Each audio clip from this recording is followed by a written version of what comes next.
Have you ever felt like you're moving backwards no matter how hard you try to get forward? One step forward, two steps back? I know I've had those moments in my life, one of which is when I set out to build a software application and I failed. Not once, not twice, but 3 times. And we're living in a moment where a lot of us may feel that way. Social media posts, the headlines, it's hard to know which direction we're going. But what if we're not moving backwards? What if it's a shove move? In railroading, a shove move has the engine, the power of the train in the back, pushing instead of pulling. From the outside, it may look like a shove move is moving backwards, but it depends. In railroading, just like in life, you can't always tell where the power is coming from, at least not at first. Now, I'm a railroader, not the kind who swings a hammer, although I've definitely built training for those who do. I created RailTasker, a software application used by thousands of railroaders across 49 states. Yes, 49, but Hawaii doesn't have any freight rail. They just have paradise. I didn't rise through the ranks. I built my own ladder, created a company, and somehow I ended up being a CEO of a tech company in one of the most old school industries in America. Now, railroads have a long, rich history. Emphasis on rich. It was the playground for the elite. Vanderbilt, Carnegie, men who made fortunes by laying tracks, dodging laws, and treating ethics like optional accessories. There's a quote attributed to Vanderbilt. He said, "Law? What do I care about the law? Ain't I got the power?" Now, did he actually say that? Probably not. But did he think it? Oh, probably. And it's not just the story of railroads, it's the blueprint of how so much of our society has been built. We see the pattern, we name the problem, we get frustrated. But here's the thing. A shove move may look like the train is going the wrong way, but it can actually be how the train moves forward. Trains don't just move because they can. They need official permission, authority from the G Corps, the General Code of Operating Rules. And that authority is not just about where the train can go, it's also about which direction the train can go. So whether or not a shove move is forward or backwards, it depends on the authority the train was given. And real authority, I believe, is something you claim. And I've learned in my leadership roles that when it's rooted in values, it lasts. But when it's not rooted in values, it results in control. And when it is, it results in trust.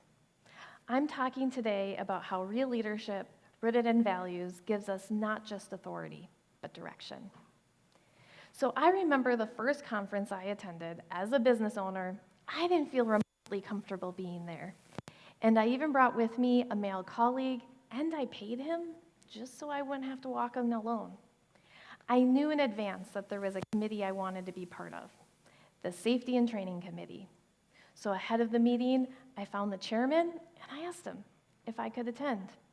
He said, anyone can attend. So I got there early, and the table for seats of 20 people or more was empty. I took a seat on one side in the middle. Slowly, people started filing in. Some took seats around me. Some took a chair along the wall. When the meeting started, I realized I was sitting between the chairman and the vice chairman of the entire committee. My palms started sweating. I wanted to disappear inside my chair. I thought, what am I doing here? Then the topic shifted to crane training. And I knew crane training. I had benchmarked all the standards with the major carriers, and at that very moment, I was building curriculum for the largest railroad in North America. So I spoke up. I offered to help. They were also using the spreadsheet for this new regulation called 243. One guy said to me, "Who are you?" I said, "I created this spreadsheet. Click on the review comments." He did, He saw my name. I said, "I'm Katie." Now, I didn't know it at the time, but one guy actually said to another, "We just hit the jackpot with her." But it took me years to believe that for myself, years to stop seeing my presence in the industry as a happy accident, and years to start believing I had something real to contribute. And that's what claiming authority looks like. It doesn't always start with confidence. Sometimes, most of the time, it starts with discomfort. And that confidence grows from every time you speak from what you know, even if your voice shakes a little. Here's a thing that took me a long time to realize. A shove move only works when you know where the power is coming from. In railroading, that's the engine. In leadership, that's your values. And I had 3 values I lived by as a founder and CEO. The first was simple: put people first. Not as a cliche slogan, but as a decision-making compass. More than a decade ago, I was recruited by a Class 1 railroad to help them prepare for a new regulation. The regulation was going to drastically change how railroads trained and qualified their employees. And the work gave me a rare vantage point. I wasn't just reading the regulation, I was shaping how it was implemented across the entire industry. When the regulation went into effect, the industry went into panic mode. Even the regulators were struggling to explain it. And I started getting phone calls, hundreds of them. Some people were literally in tears. They didn't know if they could make it. Now, I could have charged a lot of money for my help because I was one of like 2 people in the country who could help. But I didn't want to profit on desperation. Instead, I created free templates, I hosted free webinars, and I offered what I knew. Because if life and business isn't about helping people, I don't know what it's about. The second value was to participate in community, creating systems where success is not a zero-sum game. When we focus on winning, it usually implies somebody has to lose. But that's not always the case in railroading. We have a concept called interchange. Most freight cars don't get from point A to point B on one railroad. It takes 2, 3, often 4 competing railroads working together to move that car. More than half of U.S. shipments involve interchange. It's literally built into the system. That's not just logistics, that's a community in action. And I founded my company on a similar principle. Creating solutions where we can all move forward, because success that isolates you is not real success, but success that lifts others, that's a shove move powered by community. My last value got me through some of the most difficult times. It was to pursue growth. Some believe the benefit of change is for the powerful, that the real difference makers sit at the top. But I've seen the opposite. Change often comes from the ones doing the work from behind. Just like a shove move, the engine's in the back, quietly doing the work. Not only that, but trains are so much longer these days, well over a mile long, that the engine, the power, is placed throughout the train. And this is called distributive power.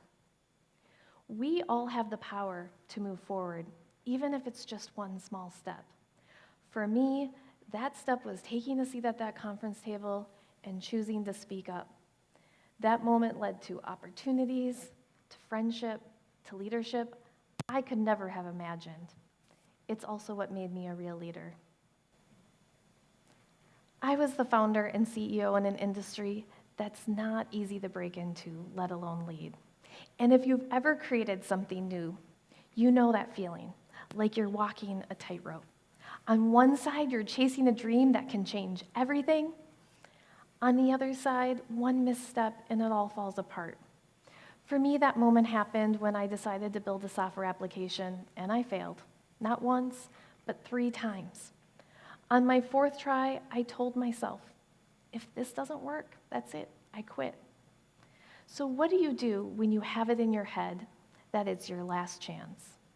For me, I ignored my instincts that something wasn't right about the development company who I had hired. After all, they always had the right answers. I just pushed ahead. I told myself, I think I can. I think I can. Eventually, we had a working prototype. 3 of the largest railroads in the country signed multi-year contracts with me before my software was even completed. I'm still amazed at the trust they placed in me. I had never built software before, but I did know railroading. It was a scramble to get it done, but my clients met their regulatory deadline, and then the dust settled, and I saw the mess. My instincts were correct about that development company. They were fixing 1 bug and introducing 10 more. I was burning through cash faster than I could count, barely making it. I was a startup, self-funded. Even in that chaos, though, I chose to play the long game, stay true to my values. Eventually, I hired an employee developer, and a month later, I had full control of my code base. But what should have been exciting felt like a huge step backwards. Why? Because it was in worse shape than I realized, and it was going to require a rebuild, and that was going to be long and painful and expensive. I told myself, I have to be the engine that thought it could. I think I can. And that choice to stay true to my values, I'm sure, saved my company. It's also what made me a real leader. I knew I could. I knew I could. We are all living in the moment where we're walking on that edge. On one side, extraordinary possibility. AI is advancing. Technology is connecting us. We've never had more tools to build, to innovate, to solve. On the other side, we've never had more dilemmas to solve, more risks to take. One misstep, and we deepen the very problems that we hope to solve. These challenges won't be solved by any one person or by any one company. They require all of us, and they require something more than power. They require authority rooted in values. So yes, it may look like we're going the wrong way, but just like a shove move, it really depends. It depends on where we choose to put the power and whether we let the authority of our values lead. It depends on if we define success as something bigger than profit. And it depends on if we recognize that nobody truly wins when others are left behind. And it depends on if we realize that we are all capable of being leaders and we all have the power to move forward.